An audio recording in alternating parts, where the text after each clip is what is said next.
Hello everyone, my name is Manisha Dagar. I am an assistant professor in NGS CET and today we are going to study a topic which is inter and intra-industry wage differentials, and this topic comes under the subject compensation and benefits management, which is related to MBA third semester.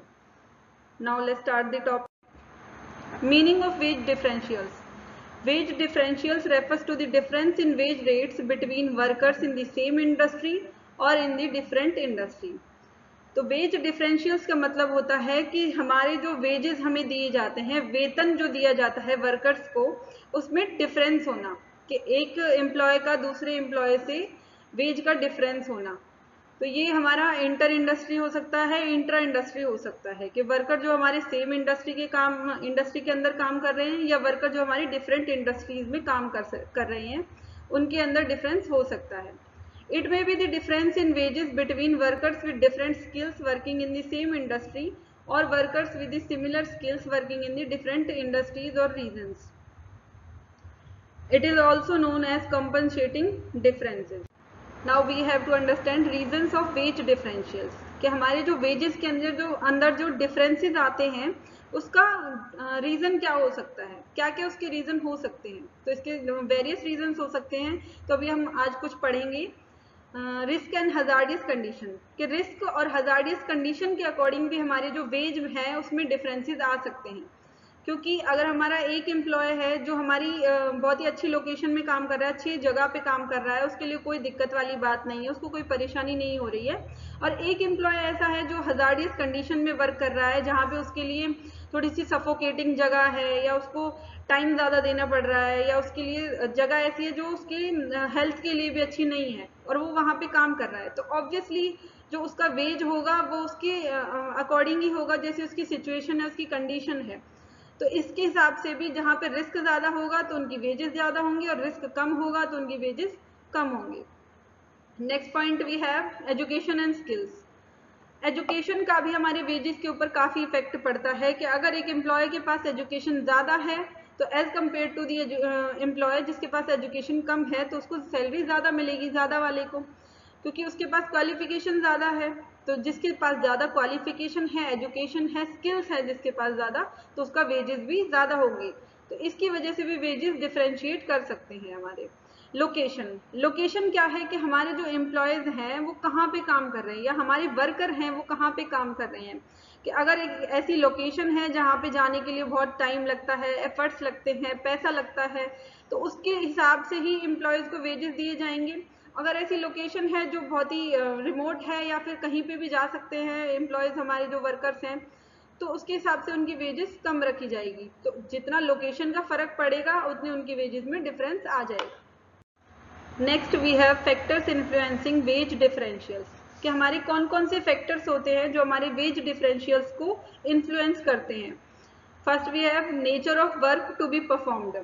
जैसे कि हमने पिछली slide में पढ़ा कि हम जो काम परफॉर्म करते हैं या काम करते हैं उसमें क्या नेचर है उसका, कि रिस्क ज़्यादा है तो ऑब्वियसली हमें वेजेस ज़्यादा मिलेंगे हमारे वर्कर को, और अगर रिस्क कम है, मॉडरेट लेवल का रिस्क है, तो उसकी सैलरी या वेजेस अलग होंगे as compare to the worker जो भी रिस्क में ज़्यादा काम कर रहा है। Degree of skill and training to do a job, कि हमारे पास अगर हमारे वर्कर के पास डिग्री है उस चीज़ को करने की, तो उसको वेजेस ज़्यादा मिलेंगे as compare to the worker जिसके पास डिग्री या स्किल नहीं है उस काम को करने की। क्योंकि डिग्री उसके पास है, उसके पास ट्रेनिंग है उस काम को करने की, तो वो ज़्यादा बेटर कर पाएगा, तो इसलिए उसके वेजेस भी डिफ्रेंशिएट होंगे। Demand and supply position of workers in the labour market, कि हमारी जो लेबर मार्केट है उसके अंदर डिमांड और सप्लाई की क्या पोजीशन है, इसके हिसाब से भी हमारी वेजेस में डिफ्रेंशिएट आ सकते हैं, कि अगर जब सप्लाई ज़्यादा है या डिमांड ज़्यादा है तो उसके हिसाब से वेजेस फ्लक्चुएट होते हैं।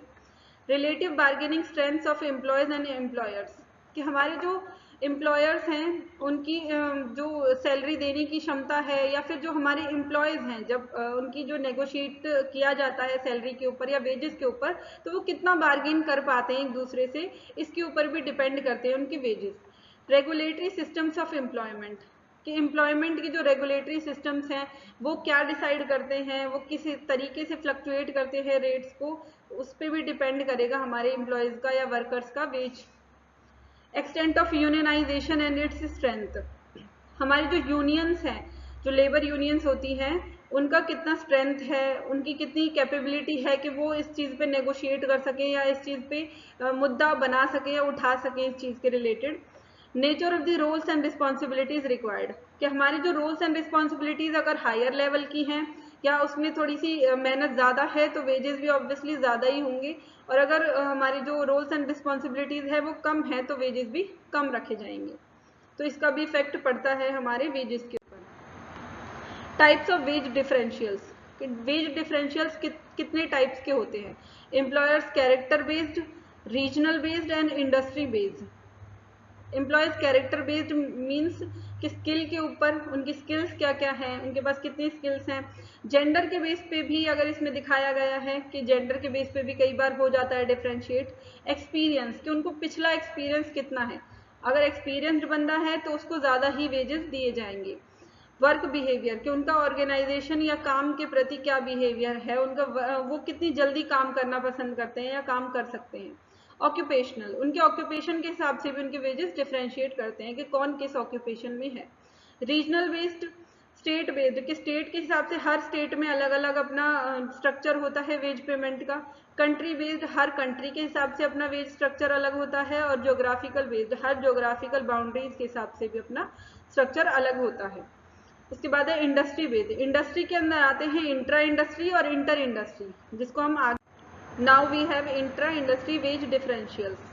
In the same plant or industry, the employer may pay different compensation packages based on differences in the quality of work, quality of labor, imperfections in the market, and differences in the efficiency of plant or machinery. कि हमारे जो inter industry होती है उसके अंदर क्या होता है कि जो सेम इंडस्ट्री में सेम प्लांट में अगर कोई एम्प्लॉय काम कर रहा है और उसके वेजेस में डिफरेंशिएट है या उसके कंपनसेशन पैकेजेस में डिफरेंस है, तो वो किस बेसिस पे है, वो किस लिए है, क्योंकि उनकी जो क्वालिटी ऑफ वर्क है उसमें डिफरेंशिएट हो सकता है। या तो कि एक एम्प्लॉय जो है उसकी वर्क क्वालिटी ज़्यादा अच्छी है किसी की एज कम्पेयर टू जिसकी इतनी अच्छी वर्क क्वालिटी नहीं है, तो उसके वेजेस ज़्यादा होंगे जिसकी क्वालिटी अच्छी है। क्वालिटी ऑफ लेबर, कि लेबर की क्वालिटी कैसी है, स्किल्ड लेबर है, अनस्किल्ड लेबर है। इम्परफेक्शंस इन द मार्केट, कि मार्केट के अंदर इम्परफेक्शंस कितना चल रहा है फिलहाल में, तो इससे भी इफेक्ट पड़ता है एम्प्लॉयज़ की वेजेस के ऊपर। Differences in the efficiency of plant और मशीनरी, हमारी जो प्लांट और मशीनरी है उसको चलाने में कितनी मेहनत लगती है या उसके लिए कितनी स्किल्स रिक्वायर्ड है, जो एम्प्लॉय उनको हैंडल करेगा तो उसकी वेजेस भी डिफरेंशिएट करेगी। उसके बाद determinants of intra industry wage differentials, कि साइज ऑफ द ऑर्गेनाइजेशन, के ऑर्गेनाइजेशन का साइज क्या है हमारा, फाइनेंशियल सक्सेस कितनी है उस ऑर्गेनाइजेशन की, कॉम्पिटिटर्स कितने हैं उस ऑर्गेनाइजेशन के, मार्केट पोजीशन क्या है हमारी, मार्केट में कौन सी पोजीशन पे है, टॉप पे है, लोअर पे है, या लीडरशिप स्टाइल क्या है हमारा, कैसे हम अपने एम्प्लॉयज़ को, अपने वर्कर्स को लीड करते हैं, कल्चर क्या है, कल्चर ऐसा है कि एम्प्लॉयज़ को अच्छा लग रहा है या नहीं लग रहा है। तो इसके ऊपर भी हमारे सारे डिटर्मिनेंट्स बेस्ड हैं। उसके बाद है inter industry wage differentials. These differentials arise when workers in the same occupation and in the same area at the same time are paid different compensation packages in different industries. तो इसके अंदर हमारे जो workers हैं उनको same time पे same area में हैं लेकिन उनको डिफरेंट वेजेस पे किए जाते हैं। तो इसके लिए भी क्या है, इट रिफ्लेक्ट्स स्किल डिफरेंशियल्स, कि उनकी बेस जरूरी है कि उनके पास स्किल्स अलग अलग होंगी। ऐसा तो नहीं है कि सेम स्किल्स है और अलग अलग वेजेस दिए जा रहे हैं, उनके पास ऑब्वियसली अगर स्किल्स का डिफरेंशिएशन होता है। उसके डिटर्मिनेंट्स क्या हैं इंटर इंडस्ट्री वेज डिफरेंशियल्स के? नेचर ऑफ इंडस्ट्री, की इंडस्ट्री का नेचर कैसा है, कैसी इंडस्ट्री है, किस चीज़ की इंडस्ट्री है, नॉलेज कितनी है वर्कर के पास, turbulence in the business environment, कि इन्वायरमेंट के अंदर कितनी अशांति है, हमारे जो बिजनेस इन्वायरमेंट है वो कैसा चल रहा है, टेक्नोलॉजी कैसी है हम जिस पे काम कर रहे हैं, स्किल्स एंड कॉम्पिटेंसीज कितनी है हमारे ऑर्गेनाइजेशन के अंदर, जो एम्प्लॉयज़ हैं उनके अंदर। क्वालिटी ऑफ पर्सनल, कि पर्सनल की क्वालिटी क्या है, वो कितना काम अच्छे से कर पा रहे हैं, कॉम्पिटिटिव स्ट्रेटेजी क्या अपना रहे हैं हम। And thank you and feel free to ask your doubts.